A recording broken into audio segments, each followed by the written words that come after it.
இன்றைக்கி மேனகாஸ் மந்த்ரா சேனலில் வில்லேஜ் ஸ்டைலில் கருவாடு குழம்பு எப்படி பண்ணுறதுன்னு பார்க்கலாம். அரை மூடி தேங்காய் எடுத்துகிட்டு சின்ன சின்ன பீஸாக கட் பண்ணி அதை மிக்ஸி ஜாரில் மாற்றி வச்சுக்கோங்க. கொஞ்சமாக தண்ணி ஊற்றி மையாக அரைச்சி வச்சுருங்க. அதுக்கப்புறம் 250 கிராம் சின்ன வெங்காயம் எடுத்து அதையும் மிக்ஸி ஜாரில் மாற்றி வச்சிடலாம். அதையும் மையாக அரைச்சி வச்சிடலாம். இப்போது நெல்லிக்காய் சைஸ் புளி எடுத்து தண்ணியில் ஊற வச்சுருக்குறோம். 300 கிராம் சின்ன வெங்காயம், 3 பெரிய சைஸ் தக்காளி, ஒரு பச்சை மிளகாய் எல்லாத்தையும் சின்ன சின்ன பீஸாக கட் பண்ணி வச்சிடலாம். 2 நெய் மீன் துண்டு கருவாடு எடுத்து தண்ணியில் நல்லா சுத்தம் பண்ணி வச்சுக்கோங்க. அதுக்கப்புறம் 3 கத்திரிக்காய், ஒரு பெரிய சைஸ் முருங்கைக்காய் எடுத்து அதையும் கட் பண்ணி வச்சிடலாம். ஒரு வடைச்சட்டி எடுத்துகிட்டு அதில் ஒரு 4 டேபிள் ஸ்பூன் கடலெண்ணெய் ஊற்றிக்கோங்க. நம்ம வெட்டி வச்சுருக்கிற மிளகாய், சின்ன வெங்காயம் ரெண்டையும் நல்லா வதக்கிக்கலாம். இந்த அளவுக்கு வதங்கின பிறகு நம்ம எடுத்து வச்சுருக்கிற 2 துண்டு நெய் மீன் கருவாடை இதில் போட்டு அதையும் நல்லா வதக்கிக்கலாம். அதுக்கப்புறம் 3 பெரிய சைஸ் தக்காளி கட் பண்ணி வச்சுருக்குறோம் இல்லையா, அதையும் இதில் சேர்த்துடலாம். சேர்த்துட்டு ஒரு 2 நிமிஷம் நல்லா வதக்கிக்கோங்க.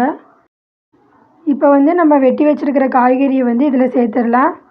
சேர்த்துட்டு ஒரு 2 நிமிஷம் வதக்கிக்கலாம். வதக்கின பிறகு ஒரு 1/4 டேபிள் ஸ்பூன் மஞ்சள் தூள் சேர்த்துக்கோங்க. மஞ்சள் தூள் சேர்த்துட்டு மிக்ஸ் பண்ணி விட்டுட்டு காய்கறியெல்லாம் எண்ணெயில் வதங்குற வரைக்கும் நம்ம வெயிட் பண்ணிக்கலாம். அதுக்கப்புறம் நம்ம அரைச்சி வச்சுருக்கிற சின்ன வெங்காயம் பேஸ்ட்டை இதில் சேர்த்துடலாம். ஒரு 2 நிமிஷம் நல்லா வதங்கட்டும். வதங்கின பிறகு நம்ம வீட்டில் அரைச்சி வச்சுருக்கிற புளிக்குழம்பு பொடியை இதில் சேர்க்க போகிறோம். இந்த பொடி புளிக்குழம்புக்கு கருவாடு குழம்புக்கு 2க்கும் சேர்த்துக்கலாம். மொத்தம் 6 டேபிள் ஸ்பூன் போட்டுட்டு நம்ம கரைச்சி வச்சுருக்கிற புளி தண்ணியும் இதில் சேர்த்துருங்க. இந்த பொடி எப்படி அரைக்கிறதுன்னு அடுத்த வீடியோவில் பார்க்கலாம். சேர்த்துட்டு இந்த டிஷ்ஷுக்கு தேவையான உப்பு சேர்த்துடலாம். அதுக்கப்புறம் கொஞ்சமாக தண்ணி ஊற்றி இந்த காய்கறி வேகிற வரைக்கும் நம்ம வெயிட் பண்ணிக்கலாம். மூடி போட்டு வேக வச்சுருங்க. இப்போ காய்கறியெல்லாம் வெந்துருச்சு. அதுக்கப்புறம் நம்ம அரைச்சி வச்சுருக்கிற தேங்காயை இதில் சேர்க்க போகிறோம். சேர்த்துட்டு மிக்ஸ் பண்ணி விட்டு ஒரு 5 நிமிஷம் வரைக்கும் நல்லா கொதிக்கணும்.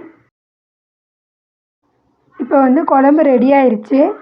இதை அடுப்புலேருந்து இறக்கிட்டு அதே பேனில் கொஞ்சமாக எண்ணெய் விட்டு கடுகு உளுந்த பருப்பு சேர்த்துட்டு கருவேப்பிலை போட்டு ஃப்ரை ஆனதும் நம்ம குழம்புல சேர்த்துடலாம். இது நெய் மீன் கருவாடுனால குழம்புலே நல்லா கரைஞ்சிரும். அவ்வளோதான், டேஸ்ட்டான வில்லேஜ் ஸ்டைல் கருவாடு குழம்பு ரெடி ஆயிடுச்சு. இது ஒரு ஈஸியான ரெசிபி. இது மாதிரி நிறைய ரெசிபிஸ் வேணும்னா மறக்காமல் மேனகாஸ் மந்த்ரா சேனலை சப்ஸ்கிரைப் பண்ணிக்கோங்க. தேங்க்யூ.